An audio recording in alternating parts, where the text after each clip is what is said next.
به نام خدا. خدمت عزیزان بیننده، مطلبی که امروز در خدمت شما هستیم راجع به یه مبحث کلی به نام بزرگ کردن در واقع سینه خانم‌ها هستش که می‌خوایم امروز در خدمت شما باشیم. اون چیزی که اکثرا استفاده میشه در این موارد مصرف پروتز هستش.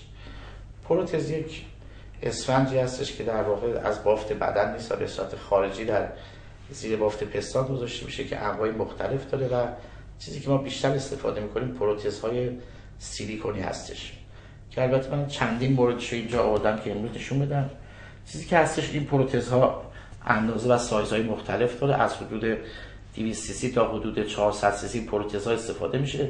بیشتر همین پروتز سیلیکونی هستش که استفاده میشه. از نظر ابعاد چیزی که ما احتیاج داریم یکی مسئله ارتفاع پروتز هستش، یکی مسئله قاعده و بیس پروتز هستش. چون تا افراد مختلف ما میتونیم اندازه مختلفی از این پروتزها رو استفاده کنیم. حدود 90 تا 95% موارد همین پروتزهای مدور استفاده میشه که کاملا شما میبینید کاملا مدور هستش. ولی حدود 5% بیماران از پروتزهای آناتومیک استفاده میکنه. پروتز آناتومیک در واقع مثل همون بافت پستان خانم‌ها هستش که یه قسمتی هستش که قاعده‌اش زیاده که این قاعده در سمت پایین قرار میگیره و این قسمت که خیلی تحت زیاد در واقع بالک نیست و به صورت تحت قسمت بالا قرار میگیره. چون در حالت عادی هم سینه خانم قسمت پایینش اینجوری قاعده‌اش بیشتره و بالا قسمت تحته، ولی بیشتر خانم‌ها که مثلا تو کشور عزیزمون ایران استفاده میکنن همین پروتزهای سیلیکونی گرد هستش.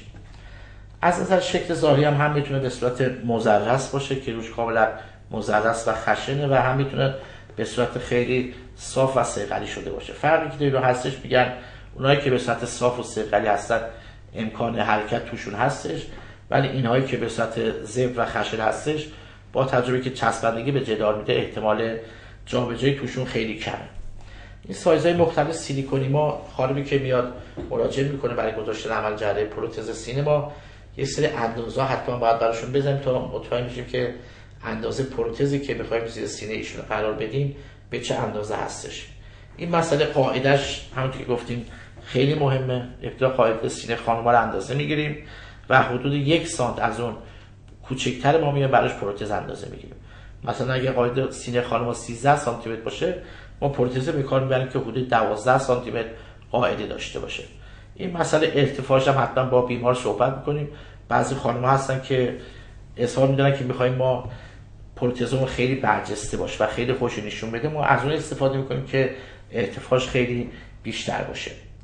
مثلا حجمش هم که توضیح دادیم. البته یک نوع پروتز هم داره به نام پروتزهای سیلی یا نمکی که در این موارد که بیمار مشکل خاصی و زمینه‌ای نداشته استفاده نمیشه و بیشتر در مواردی که بیمار سرطان سینه و بدخیمی داشته و سینه‌شو برداشته ما میریم از اون پروتزهای سیلیکونی استفاده میکنیم. قبلا حدود 10-12 سال پیش خیلی بحث میشد راجع به عوارض پروتز سینه. چیزی که میگفتم ممکنه پروتز سینه باعث سرطان بشه و این موارد، ولی کاملا این مسئله رد شده و این پروتزهایی که الان هستش هیچ سرطانی رو نشون نداده و بیمارا خیالشون راحت باشن. مثلا که هستش قبلا که پروتزایی بود کاملا این پروتز موقع از دستمون میفته زمین این باعث شکنندگی پروتز میشد و این موقع که ما خمش میکردیم پروتز پاره میشد. ولی الان این پروتزایی که هستش ما هر طورم ضربه بهشون وارد بکنیم هیچ کدوم از ژل‌های سیلیکونی که توش هستش اصلا بیرون نمیریزه. فقط چیزی که هستش با تروماهای خیلی شدید و ضربه‌های خیلی شدید ممکنه این پروتز پاره بشه. چیزی که بیماران باید بدونن که مانند همون آمپول پنیسیلین که میزنن و اطلاع دارن حدود 1 در 10,000 باعث حساسیت به فرد میشه، این پروتز هم حدود 1 در 10,000 باعث حساسیت به فرد میشه و یا هیچ ضرر خاصی نداره. و مسئله بعدی در هنگام عمل ما این پروتز رو یا زیر عضله میذاریم، عضله پکتورال میذاریم و یا زیر بافت سینه که اونجا در واقع خود جراح هنگام عمل با معاینه که انجام میده تشخیص میده که این پروتز باید زیر عضله و یا زیر بافت پستان باشه. به جز اینم چیز خاصی نداره و عملش هم اگر صبح انجام بشه عمل معمولا بیمار آخر شب مرخص میشه و بعد از عمل هم از نظر مراقبتایی که هستش بیمار حدود 1 ماه رو به سینه نباید بخوابه، رو به پهلو نخوابه و بیشتر به صورت تاقواز و به صورت سوپاین بخوابه و تا حدود 2-3 ماه هم حتما باید بیمار سوتی هم بپوشه.